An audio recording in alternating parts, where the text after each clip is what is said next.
अवधूत चिंतन श्री गुरुदेव दत्त श्री स्वामी समर्थ. स्वामी भक्तांनो, आपल्याला माहिती आहे का, कुमारिका पूजनात मुलींच्या प्रत्येक वयाचं वेगळं नाव आणि महत्त्व सांगितलं गेलं आहे. 2 वर्षांच्या मुलीला कुमारिका असं म्हणतात. गरिबी दूर करण्यासाठी तिची पूजा केली जाते. 3 वर्षांची त्रिमूर्ती धर्म अर्थ कामप्राप्तीसाठी पूजली जाते.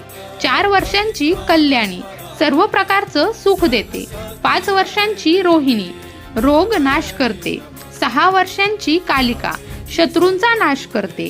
7 वर्षांची चंडिका धन आणि ऐश्वर्य देणारी चंडिका. 8 वर्षांची शांभवी दुःख दूर करणारी. 9 वर्षांची दुर्गा इहलोक आणि परलोकात सुख देणारी.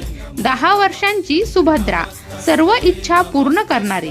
म्हणूनच कुमारिका पूजन केलं की आई भगवती प्रसन्न होतेच. भिवू नकोस, स्वामी सदैव पाठीशी आहेत.